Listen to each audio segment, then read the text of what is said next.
气煞我也！竟然真的没死，他尽管出手吧！你们杀了太岳！这是什么鬼东西？你也想杀俺主人？果然是方沧海，高居一道神魂！哼！我是仙门七脉的执事。他是。 Halo guys, welcome back to Kobe Movie. Wow, udah Senin aja nih guys, cepat sekali bukan? Gak berasa banget, seminggu lewatnya cepet banget. Kayak baru merem tiba-tiba pas bangun udah seminggu aja gitu. Oke, di part 232 hari ini kita semua bakal melihat Tan Yun bakal bertarung melawan salah satu tetua divisi senjata yang cukup murka dan kuat. Akhirnya si Tan Yun bakal melawan ketua divisi dan seorang tetua yang kuat kan? Maka dari itu, kita review sedikit dulu buat part kemarin, di mana kita semua sudah melihat Deo Pak Boy bertemu sang senior sombong yang bernama Jiang Kai.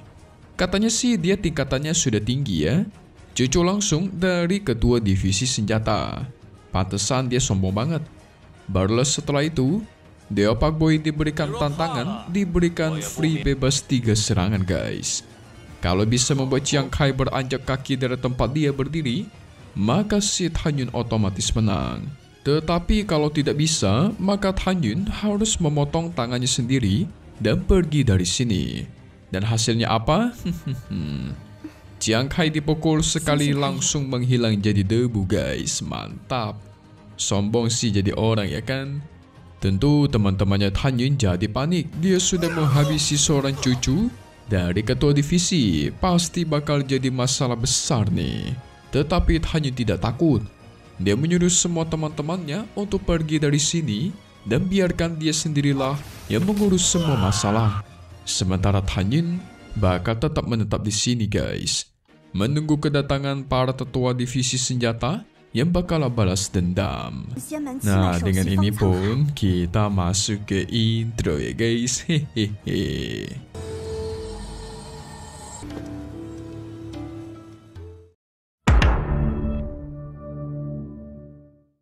Singkat cerita, akhirnya sang ketua divisi senjata bernama Muroshige pun datang menemui Tan Yun.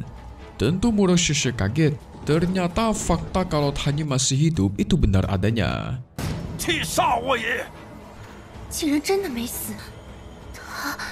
Sang ketua divisi marah, langsung melempar si Kroco dan ingin menghabisi Tan Yun hari ini juga. Tetapi si Tan Yun sempat mencoba menjelaskan situasinya, di mana cucunya ketua divisi alias Jiang Kai memaksa Tan Yun untuk bertaruh. Tetapi kemampuan Jiang Kai tidak sesuai dan kurang, menghasilkan dirinya dihabisi oleh Tan Yun. Sementara yang lainnya juga ikutan meninggoy, itu semua juga karena mereka yang ingin menyerang Tan Yun. Sehingga mau gak mau Tan Yun balas ya kan. Jadi jelas itu semua murni cumanlah pembelaan diri. Tapi walaupun begitu, sang ketua divisi tetap tidak terima. Dia memastikan kalau Tan Yun harus membayar semua dendam ini dengan darahnya. Tidak peduli dia ini murid favorit dari sang ketua sekte sekalipun, tetap bakal dihabisi karena sudah berani menghabisi banyak orang dari divisi senjatanya. Tan Yun masih berusaha membela diri dengan menunjukkan rekaman jejak memori pada dirinya. Segera dia tunjukkan di hadapan semua orang guys, di mana waktu itu Jiang Kai memberikan tantangan 3 pukulan kepada Tan Yun. Dengan berbagai kesepakatan dalam taruhan itu, Jiang Kai sendiri yang mengucapkan semuanya. Bahkan di rekaman memori tersebut, Jiang Kai berjanji untuk tidak mengusik Tan Yun di masa depan kalau semisal dia menang. Dengan tambahan janji, si kakek juga tidak boleh mengusik si Tan Yun. Tak cuma sampai situ, si Tan Yun juga menunjukkan memori bagaimana dia menghabisi Jiang Kai dan para anak buahnya. Tentu menyaksikan itu sang ketua divisi auto murka guys. Muroshige sempat bingung, tidak ketemu selama beberapa tahun, tetapi Tan Yun berubah menjadi sangat kuat. Gimananya cara Tan Yun bisa menghabisi Jiang Kai coba. Padahal kalau diperhitungkan dari ranah mereka berdua cukup berbeda jauh. Sehingga dengan rekaman jejak memori itu sudah jelas. Sudah ada saksi mata dan bukti. Jadi harusnya Chang Hai tidak berani menghabisi Tan Yun di hadapan semua orang. Chang Hai juga tidak bisa berkutik.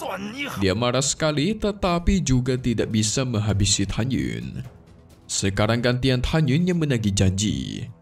Jelas-jelas di rekaman memori itu, ada banyak yang ingin menghabisi dirinya yang dimana itu melanggar aturan. Jadi dia ingin yang berhasil kabur diberikan sebuah hukuman. Si Kroco pun langsung memohon ampun kepada Fang Chang Hai yang takut dihukum. Tetapi apa daya, dia langsung diserang sampai pingsan di tempat.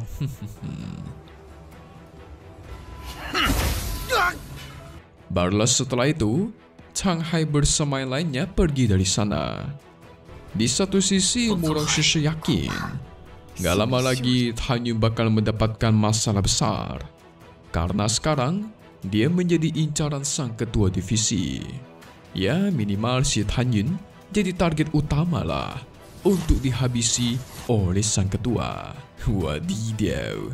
Tetapi di satu sisi Tan Yun menyimpan dendam ingin menghabisi Fang Chang Hai cepat atau lambat.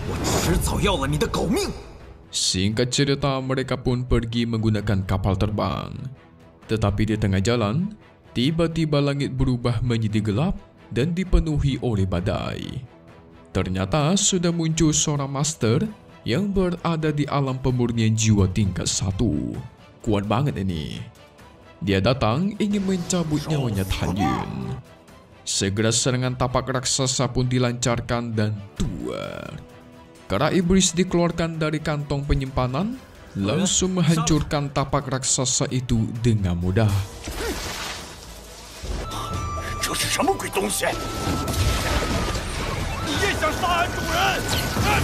Si Master Auto ketakutan tidak menyangka ada monster sekuat ini berusaha kabur. Tetapi sayang dia tidak bisa kabur guys, berakhir ditangkap. Tubuhnya dihancurkan cuma dengan satu genggaman, tapi jiwanya segera kabur dari sana. Mengira dirinya bisa kabur, tapi sama si kera iblis mudah sekali. Jiwanya ditangkap dan segera diserahkan kepada Tan Yun. Mantap.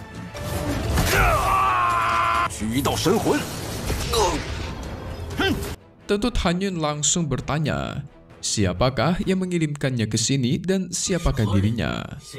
Awalnya si Master panik, memohon agar dilepaskan.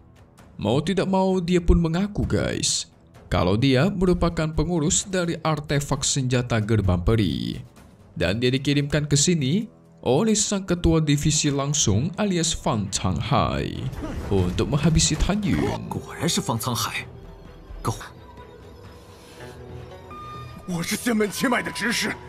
Si pengurus artefak senjata pun terus memohon kepada Tan Yun. Dia berjanji selama dilepaskan dirinya bakal meninggalkan sekte Huangfu dan gak bakal kembali lagi seumur hidup. Hayo, kira-kira dilepaskan gak guys? Ya tentu tidak dong. Si kera iblis diperintahkan langsung menghancurkan jiwa sang master penjaga artefak divisi senjata.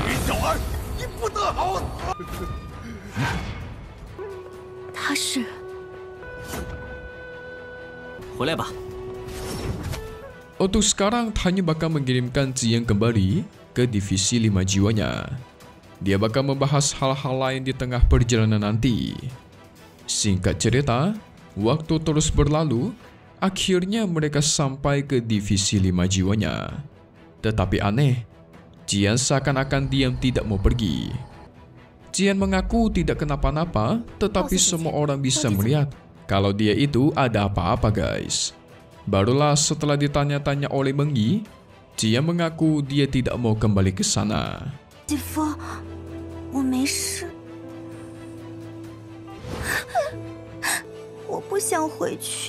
Apa jangan-jangan ada orang yang sudah membuli-buli Jian ya kan di divisi 5 jiwanya. Setelah Tan Yun perhatikan lebih jauh, dia melihat ada sesuatu hal yang aneh. Yang ternyata guys, tangan sebelah kirinya itu terluka parah. Tentu ini pasti perbuatan orang lain. Itu auto membuat Han Yun murka besar. Wadidaw, siapa yang berani melakukan ini coba? Hayo guys, kira-kira siapa nih? Gak perlu basa-basi lagi, langsung saja kita masuk ke bagian review untuk part 233 Ni Tian Zhechun, episode terbarunya di hari Jumat sore lagi. Oke, langsung saja jadi guys.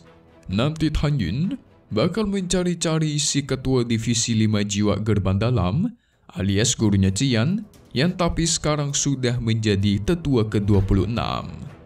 Dia tangkap bersama dengan sangkara iblis. Tetapi tetua dari gerbang peri tiba-tiba muncul dan menyuruh Han Yun untuk berhenti. Ditambah melepaskan si tetua ke-26. Tetapi kara iblis tidak peduli sehingga dia maju untuk bertarung melawannya guys. Memang mirip gerak sakti ya, tidak ada yang dia takuti. Para tetua melaporkan, sang ketua Kong yang sudah berada di alam jiwa ilahi tingkat 5 pun, yaitu dihabisi oleh seorang misterius. Tentu mendengar itu membuat ketua divisi 5 jiwa gerbang peri auto murka besar.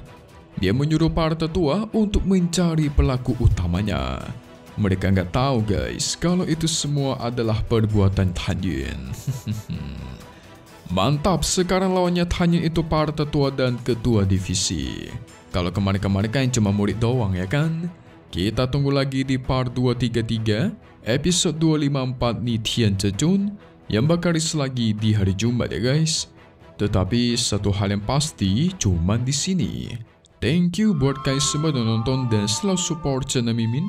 Semoga kalian semua sehat selalu. Mimin pamit undur diri dulu. Kita bakal ketemu lagi di video-video selanjutnya. Oke kalau gitu, see you guys.